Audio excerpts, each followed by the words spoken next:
Football is finally back, and the New Orleans Saints have a lot to prove this weekend against the Carolina Panthers. We got all that and a little bit of lagniappe for you on today's episode of Locked On Saints.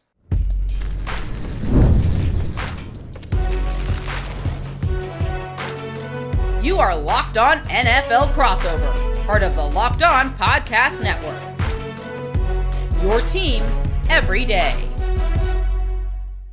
What's going on, everybody? Welcome in to another crossover Thursday edition. Locked On Panthers and Locked On Saints, getting you ready for the New Orleans Saints hosting the Carolina Panthers in the inaugural game of the 2024 season. Okay, not the inaugural game, but each of these teams' inaugural games. The NFL season is finally here, and here to break it all down is Julian Council of Locked On Panthers over at Julian Council on your favorite social media. Myself, Ross Jackson, at Ross Jackson Nola. On today's crossover Thursday, we're going to dive into the things that need to go right for each team to get a win. We'll take a look at the biggest stories on each side of the ball for the New Orleans Saints, starting off with their new offense, and then we'll take a look at the biggest stories for each side, we're going to kick it off with the biggest story on each side of the football for the Carolina Panthers, starting off, of course, with the ever-important Bryce Young development. We appreciate you very much for being here and for being an everydayer and being making us your first listen here on the show, which is a proud part of the Locked On Podcast Network, your team every day.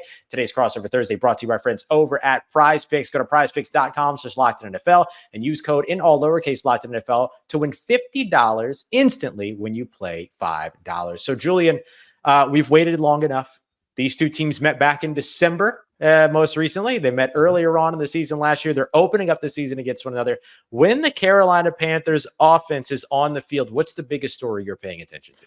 The biggest story is the offensive explosion that's going to happen down in and down out. No. The biggest story is going to be Bryce Young and all the new pieces they put around him this offseason. Sure. We look at last year, the offensive line was a disaster. Why was it a disaster? Because week 18, the prior season against New Orleans, Austin Corbett tore his ACL. And he started off the season on PUP. Arguably, he was their best offensive lineman during that 2022 campaign when they turned things around after firing Matt Rule and were a run-the-ball kind of team. He got injured in that game. So did Brady Christensen. And that was the theme of the 2023 season for the offensive line, where they played 7 different left guards, 8 different right guards. I know Panther fans, you're tired of me saying it, but I'm going to keep saying it until we see this offensive line stay healthy. So now they brought in Robert Hunt at right guard. Austin Corbett's back at center. They brought in Damian Lewis at left guard. Christensen's now a backup. I feel like there's better depth. So seeing how that offensive line is able to mesh together, as they've yet to play a game together. They had the starters out there for the preseason game against Buffalo, but we did not see Corbett. He had a baby that day. So congratulations to him, his wife, and himself for their baby boy. And then Damian Lewis also had a personal matter. So we have not seen the Panthers' new offensive line together. So monitoring how they are able to play. Also on the outside, receiving core was the worst in the NFL. They've now brought in Deontay Johnson, and he's expected to be their X at number 1 read. So how does he perform in this game on Sunday? Like, that's what we're looking at. How has Bryce come along this offseason where he's been named captain? That happened on Wednesday. He's looked more positive. He's looked more excited, and they have actual pieces around him, I think, that will help him, I don't know, actually have a chance to have success this season. Yeah. What a big, what a novel idea, right? Try to give your quarterback the pieces that he needs to be successful. I think that, like, looking at that Carolina Panthers offense, it's already starting to kind of like throw some wrinkles for the New Orleans Saints as well. When we spoke to Dennis Allen earlier this week, New Orleans Saints head coach, we asked him about, how do you prepare? Like, Dave Canales is a guy that you've seen before in Tampa, but like, how are you getting ready for what's with a different quarterback, a different scheme? Letting Robert Hunt go was, like, I think one of Miami's biggest mistakes. And then the Carolina Panthers get to be the big benefactor of it. How do you get ready for this offense? And so much of it is, well, we don't really know what it looks like yet. So it's going to be about who can adjust in terms of who wins this game. It's a really interesting little curveball that the New Orleans Saints now have to deal with. When you switch over of surprise. Yes. That's what it's all about, is the element of surprise, just like they drew it up. But it is, it's interesting. Like, this is why I love week 1, because there's no, we checked the tape and this, that, and the other, and this team is bad or this team is good. No one knows. That's why I love week 1, because it's the most honest week of NFL football we're going to see. Everything after this becomes, all propaganda. When it comes to the defensive side of the Carolina Panthers, what are you looking for? Yeah, defensively, I'm looking to see whether this team can get after the passer at all. Last year, even with Brian Burns, they were last in the NFL in sacks. And sacks is an extremely overrated stat. I understand if you're able to sack an opponent, get them behind the sticks, that is going to likely get them off the field faster and help you defensively. But really, what you should be focused on is pressure. And if you can get pressure on teams, you can sack them. You can also lead to turnovers. And coincidentally, the Panthers are also last in pressure rate last season, which means they're also last in turnovers in the NFL. So being able to get after the passer, get any sort of pressure, which can lead to turnovers, that's something I want to see. And I'm not encouraged by what I've seen them do this offseason. Now, it's not all on them. They signed DJ Wonnum. He had torn a quad at the end of his tenure in Minnesota after he had 8 sacks last season. Now, opposite of Danielle Hunter, that should be added in there, who is an outstanding player now in Houston, but he still was a solid player. That's 2 of the last 3 seasons. He's had 8 sacks in those seasons. So he has not played or practiced at all in the preseason, going all the way back to OTAs. He's currently on PUP, the physically unable to perform list.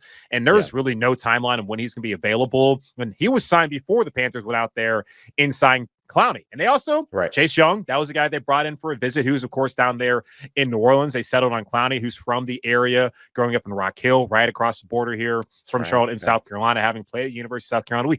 We all know the background of Jadeveon Clowney at this point in time.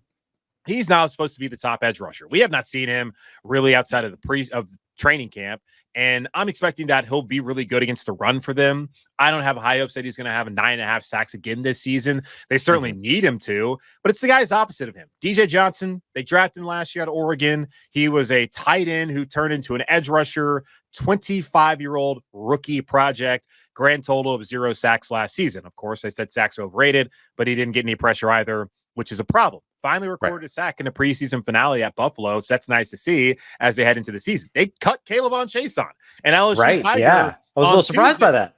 No one saw that coming. And Dave Canales, he was asked about that on Wednesday, and they said, we want to find somebody who's more dynamic. Don't know how they're going to find somebody who's more dynamic on September 5th, but possibly that can happen for this team. Eku Leota is another player. Jamie Sheriff, who they got off of waiver claims last week, led Seattle in sacks in the preseason for whatever that's worth.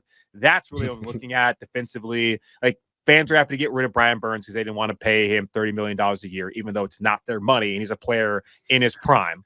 But whatever. They have a player in Jadeveon Clowney who's going to be here for maybe a season, maybe 2. Yay, everyone be happy. You got rid of a good player to have a guy for maybe a year who's never been as good as Burns has been, if we're being honest. So I'm looking at the pass rush and whether this team can be able to get out the field on third downs and they can get any pressure and force any turnovers.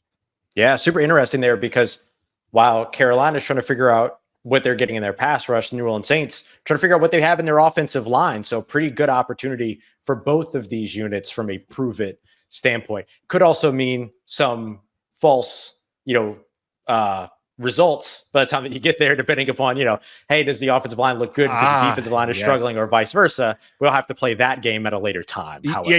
You talked about all the lies coming into this week. I mean, teams gonna be lying to you after this week. I think you gotta wait until at least the end of September, get through 4 or 5 weeks before we really know the truth about certain teams. So there may be some lies told on Sunday, but if it's a W, I don't think you care.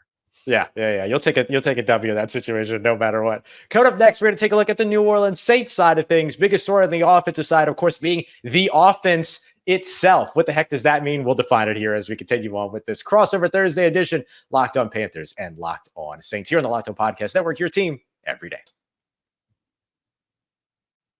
Today's crossover Thursday edition of Locked On Saints and Locked On Panthers is brought to you by our friends over at Prize Picks, the easiest and most fun way to play daily fantasy sports without a doubt. It's awesome. It's simple. You pick 2 to 5 players, and then all you have to do is choose whether or not they're going to come in at more or less than their Prize Picks stat projection. So if Prize Picks has, let's say, quarterback Derek Carr at 300 passing yards, will they come in at more or less? If they have Bryce Young at 300 passing yards more or less. You get the idea. And actually right now, it's easy right now with Prize Picks, because all you have to do to win up to 100 times your entry is get 4 correct picks, and they'll give you one of them basically for free. One Caleb Williams passing yard counts as one win on Prize Picks every week in September. Get 3 more right, and there you go. There's your opportunity to win up to 100 times your entry. So go and check them out today. Download the Prize Picks app and use the promo code LOCKEDONNFL so you can get $50 instantly when you play $5. That is promo code LOCKEDONNFL on Prize Picks to get $50 instantly when you play $5.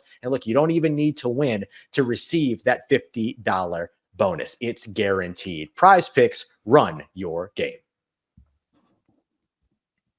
All right, everybody, continuing on with this crossover Thursday edition of Locked On Panthers and Locked On Saints. We dove into the biggest story when the Carolina Panthers are on the field. Now let's take a look at the New Orleans Saints. We appreciate you very much for making us your first listen. For your second listen today, make sure you go and check out the new and improved Locked On NFL, a double daily dose of NFL content. Julian was over there hanging out in the barbershop with Tony Wiggins earlier this week. I'll be with the madman Tyler Rowland to preview everything tomorrow around the NFL. It's going to be a very, very fun time. So make sure you come and check us out over at Locked On NFL, wherever you get your podcast, and on YouTube, part of Locked On Podcast Network, your team every day. So Julian, I know you're. So Ross, do you not hang out in the barbershop? I mean, I'm not in the barbershop. I wonder why. I wonder why. And maybe up here. You don't get to take care of that beer just to go hang out. Yeah, I'll get a little bit of that once the winter rolls around. But for right now, I'm a chill and bring this bald head over to Tyler's house for a little bit. Julian, I know you're dying to know what the biggest story is for the New Orleans Saints when the offense takes the field, right? Like, you can't wait. Yeah, are they going to be serving beignets? I wish that they would serve beignets in the press box. I would love that. Listen, the biggest story for the New Orleans Saints offense is the offense itself. What I mean by that is that, of course, the Saints brought in new offensive coordinator Klint Kubiak to try to improve what this offensive system was last year, try to improve it to what it can be this year. So we're already seeing things even through the preseason. We've seen an increased rate of play action. We've seen an increased rate of motion, an increased rate of, Julian, you're not going to believe this, but attacking the middle of the field and throwing the ball 10 to 19 yards away from the line of scrimmage. It's been incredible.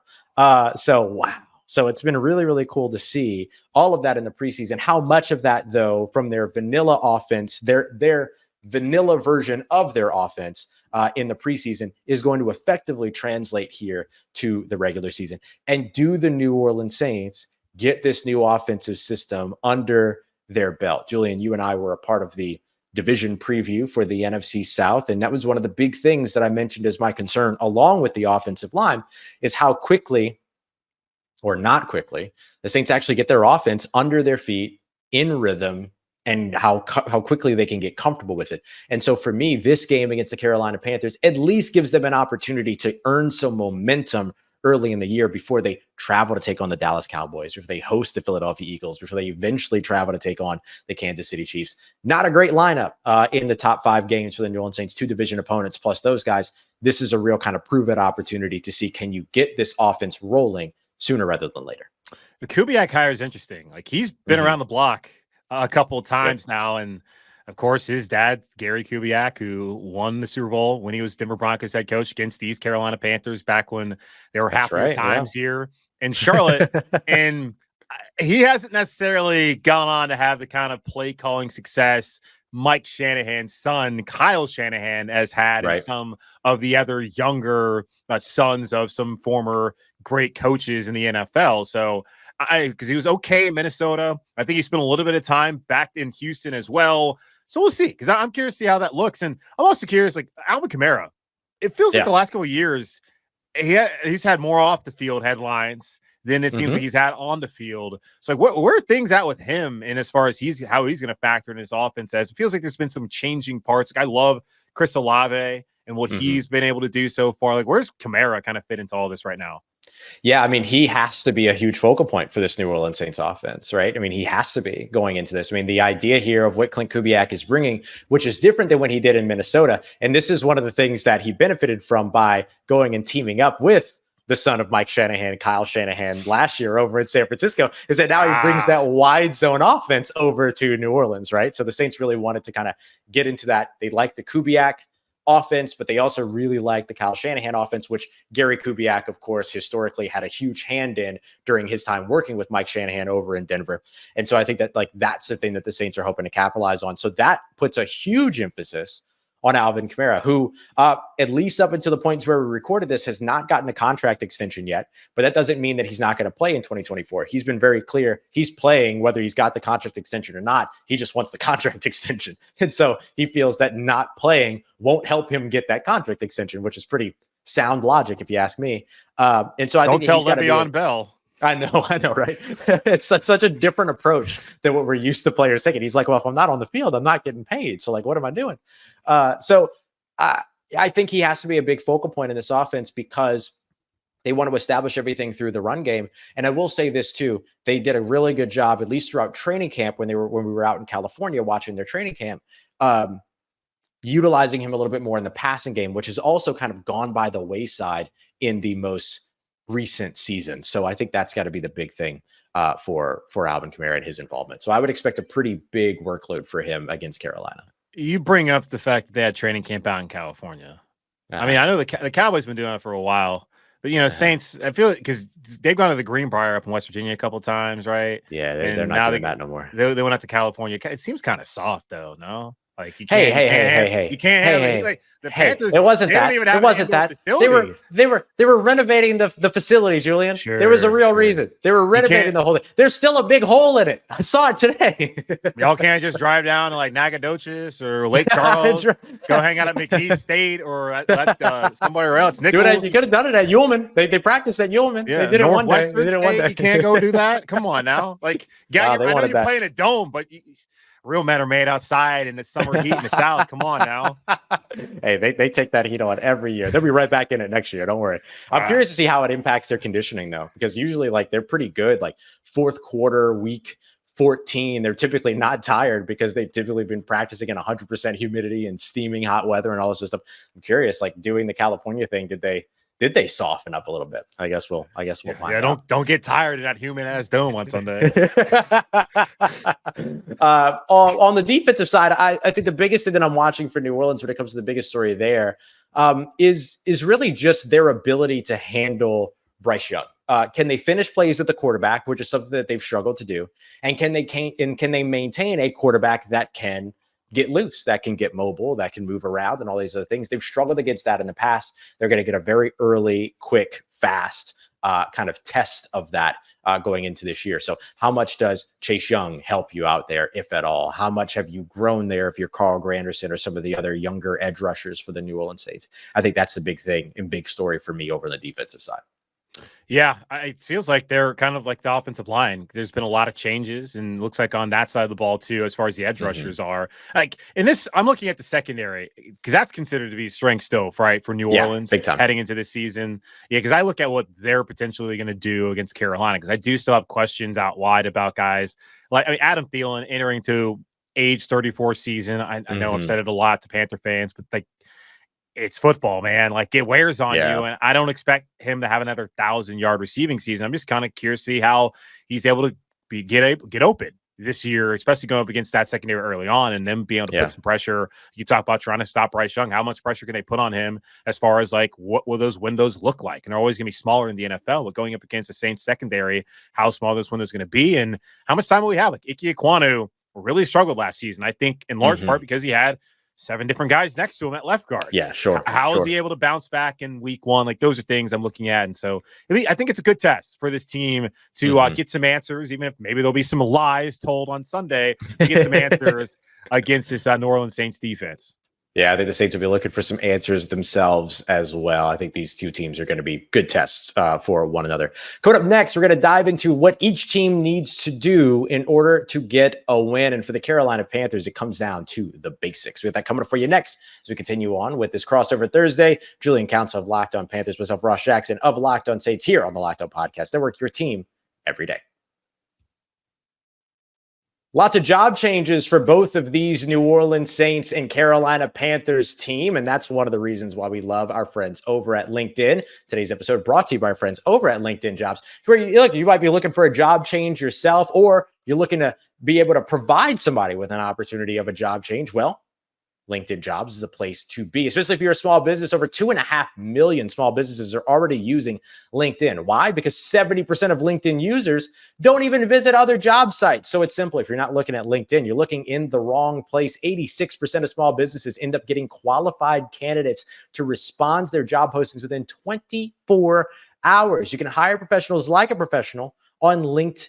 They'll even help to make it easier for you too. Like they have this new tool that allows you that'll kind of write job descriptions for you and stuff like that. Just kind of makes the process a lot easier and a lot quicker. So if you're a small business, go and check them out. Join that $2.5 million number of locked on, or rather of LinkedIn users. Post your job for free today at linkedin.com/LockedOnNFL. That's linkedin.com/LockedOnNFL to post your job for free. Terms and conditions apply. All right, y'all, wrapping up this crossover Thursday edition of Locked On Panthers and Locked On Saints, breaking down everything you need to know ahead of the Carolina Panthers at New Orleans Saints in that humid dome, as Julian mentioned.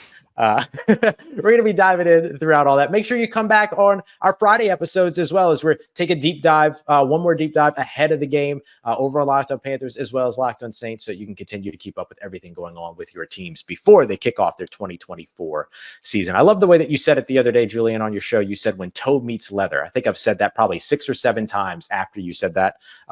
Probably one of my favorite football phrases I think that I've ever heard. So thank you for that. And I think you've got more really good football phrases for us when it comes to the things that need to happen for the Carolina Panthers to get a win, because it feels like it's kind of the fundamental stuff. Yeah, and that's what Dave Canales has said from day one. Get the football right. Don't have 8 false starts in a game like they did last year at Seattle. Don't turn the football over. Be able to actually complete a forward pass. But first, what you got to do is you got to protect the quarterback. And then the receiver has to be able to get open. Then he's got to catch the ball. Then he's got to run. So many good football phrases.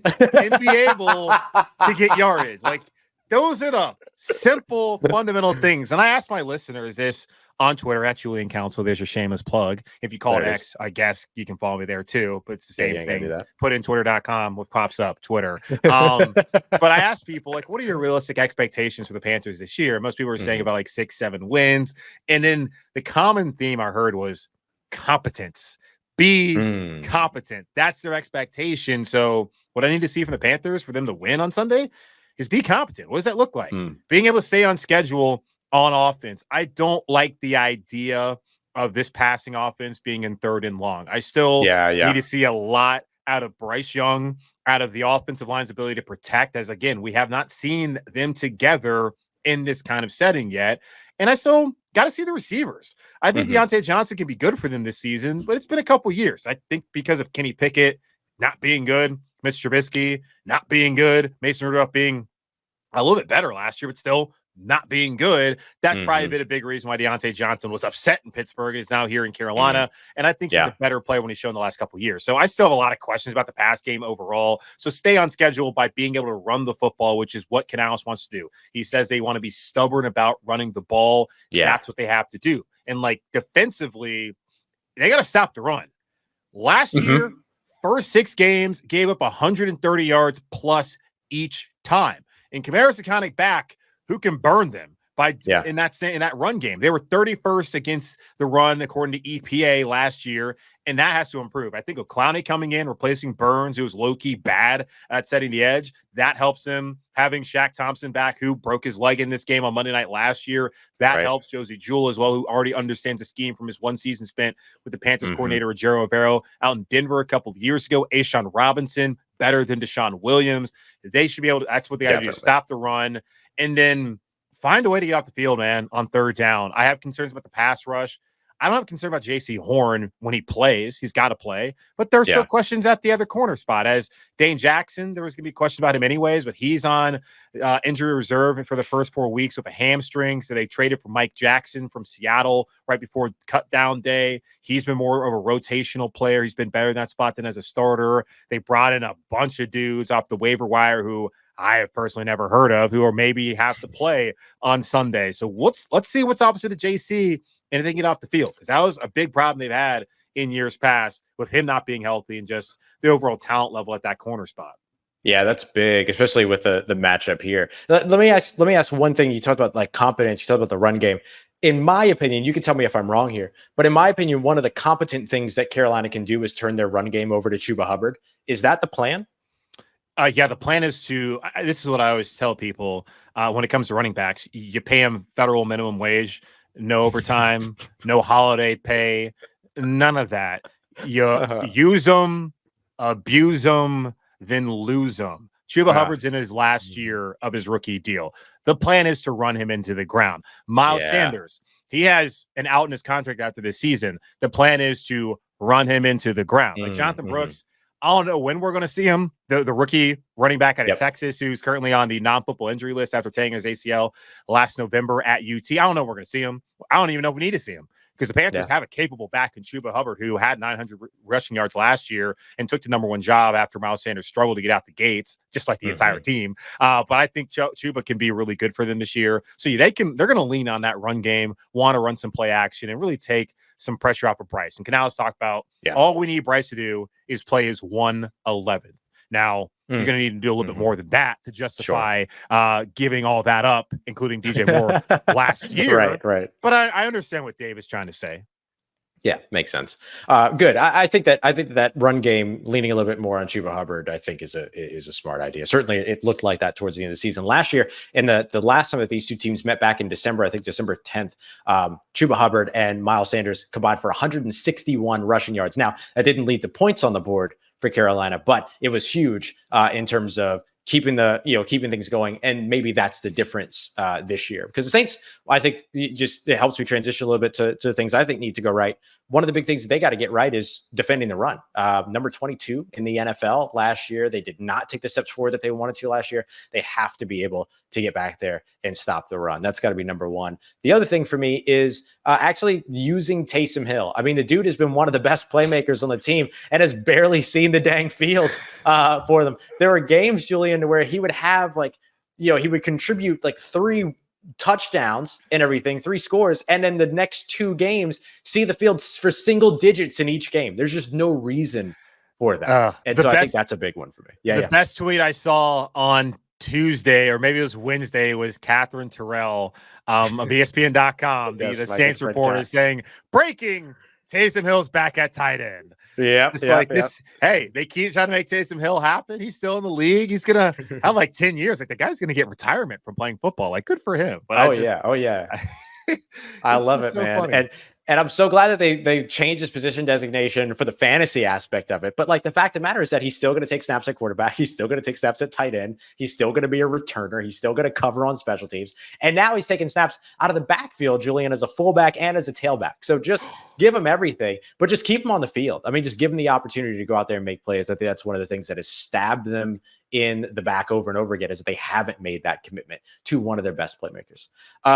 And the final thing for me that goes kind of both ways is getting their passing game going. And as you alluded to, not allowing Carolina's passing game to manufacture in front of them. I mean, they have one of the deepest cornerback rooms in the NFL, one of the best secondaries in the NFL.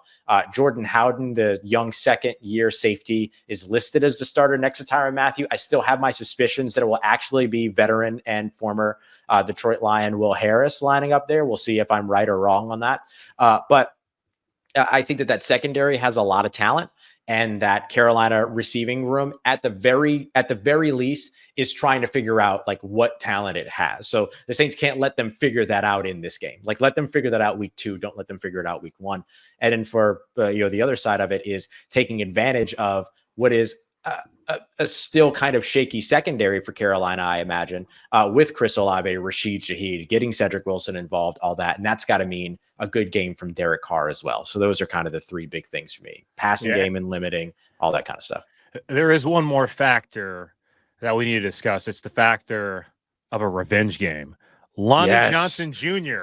is now a Carolina Panther, and he is not happy with the New Orleans Saints. He is not. When reports came out last week from NFL Network's Tom Pelissero that the Panthers were planning on signing Lonnie Johnson Jr. to the practice squad and then elevating him for week 1, he came out and said, "New Orleans, I love you. The front office, we got beef." So let's just see if Lonnie Johnson Jr. has the game of his life on Sunday, turns things around, and is able to Hope the Panthers win there in New Orleans. So I'm just going to throw that one out there. You heard it here first. If it happens, if it doesn't happen, I ain't saying you never heard it. He never said anything at all. Yeah, we're still trying to find the guy who said Lonnie Johnson Jr. was going to ball out. Would have been me. Where'd he go? Where's that guy? Oh man, I love that. Yeah, I mean, look, he's a talented dude. I mean, there's no doubt about it. He's a talented dude. He actually looked good here in New Orleans. There was belief in terms of like what he could be here and everything, and then dealt with the injury and all that, and then whatever happened with those return negotiations, and we'll see what happens. We'll see what happens revenge game wise. Well, Julian, I'm so excited for this game. I'm so excited for your episode tomorrow as you take a closer look at this as well on your own. I'll do the same over at Locked On Saints, but really appreciate us being able to come together to break this down. Football is back, everybody. We did it. We made it, Julian. We're here. Football. We actually get to talk about actual football for a change. No more hypotheticals. No more hypotheticals. We're probably still going to do them, though. Absolutely. For Julian Council, at Julian Council on Twitter, host of Locked On Panthers. I am Ross Jackson, host of Locked On Saints. You can find me at Ross Jacksonola on your favorite social media. We appreciate you very much for being here, making us your first listen. For your second listen, go check out that new and improved Locked On NFL that both Julian and I are a part of. And of course, you can check out other big crossover matchups across the Locked On Podcast Network as well. We appreciate you very much for making us a part of your day, part of your routine, and for being here with us. We'll see you again here soon on Locked On Panthers and Locked On Saints. It's a proud part of the Locked On Podcast Network, your team every day.